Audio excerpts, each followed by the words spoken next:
कितने श्योर हैं कि आपको फिर से यही मिनिस्ट्री मिलेगी और आप पूरा ये काम कर पाएंगे? नहीं, पहली बात तो ऐसी है कि जो बनेगा वो ये काम करेगा। आखिर चुनाव होने के बाद नई मिनिस्ट्री में कौन बने ये तो प्रधानमंत्री का अधिकार होता है, इसलिए मैं तो नहीं कह रहा हूँ। पर जो विजन बना के रखी है शायद वो कोई नया आदमी तो उससे अच्छी काम भी करेगा।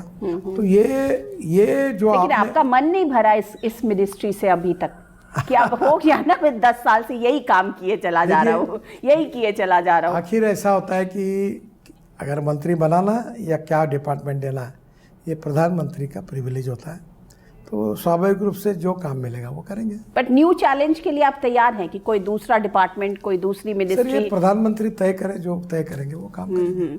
अच्छा, ये बताइए कि आपकी सरकार के ऊपर ना ये आरोप लग रहा है और ज़बरदस्त तरीके से ऑपोजिशन से ये आरोप लग रहा है कि आपकी सरकार जो है वो सिर्फ ऑपोजिशन के लीडर्स को टारगेट करती है। ईडी और सीबीआई जो है वो आपकी सरकार के गहरे दोस्त हैं और उनको एज अ टूल आपकी सरकार यूज़ करती है अगेंस्ट दी ऑपोजिशन लीडर्स या ऑपोजिशन देखिए, पार्टीज। हम कोई ईडी, इनकम टैक्स, सीबीआई का मिसयूज नहीं करते हैं। जिनके यहाँ रेड पड़ा उनके यहाँ पैसा मिला है, अनकाउंटेड मनी मिला है। अगर इसके बाद अगर उनको लगता है कुछ गलत हो, कोर्ट में जा सकते हैं। तो सवाल ये है कि देश में जो भ्रष्टाचारी है, गलत काम किया है, उनको तकलीफ हो रही है। तो मुझे ऐसा लगता है हम कोई ऐसा हमारा एजेंडा नहीं, हम पूर्वग्रह दूषित होकर कोई काम नहीं कर रहे हैं।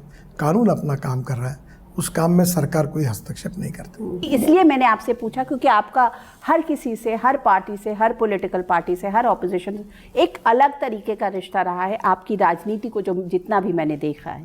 नहीं, अपोजिशन पार्टी को हम लोग कोई टारगेट नहीं कर रहे हैं। प्रॉब्लम यह है कि उनकी कुछ कमियां और गलतियां होती तो डिपार्टमेंट उनके पास पहुंचता है। तो मुझे लगता है कि इसको पॉलिटिकलाइज करना उचित नहीं है। हमारा पॉलिटिकली विंडक्टिव एजेंडा सरकार का भी नहीं है और ऐसा काम हम नहीं करना चाहते। अच्छा, ये बताइए गडकरी जी कि जब आप यहाँ पर प्रेसिडेंट होके आए थे तो मुझे याद है मैंने तब भी आपका पहला इंटरव्यू किया था, अगर आपको याद हो तो उस समय से लेके अब तक की राजनीति को आप किस तरीके से देख रहे हैं? देखिए, राजनीति परिस्थितियाँ बदलती, व्यक्ति बदलते, एक पीढ़ी जाती, नई पीढ़ी आती।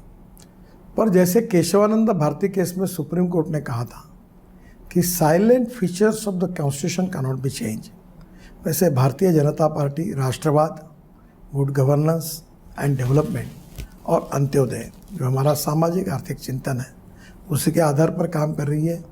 कंट्री फर्स्ट, बाद में पार्टी, उसके बाद में मैं।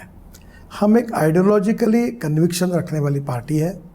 हम देश को दुनिया की महाशक्ति बनाना चाहते हैं। प्रधानमंत्री कहते हैं आत्मनिर्भर भारत बनाना है, $5 ट्रिलियन की इकोनॉमी बनानी है, वर्ल्ड की 3rd लार्जेस्ट इकोनॉमी बनानी है और उसके लिए अच्छा इंफ्रास्ट्रक्चर चाहिए, water, power, transport and communication.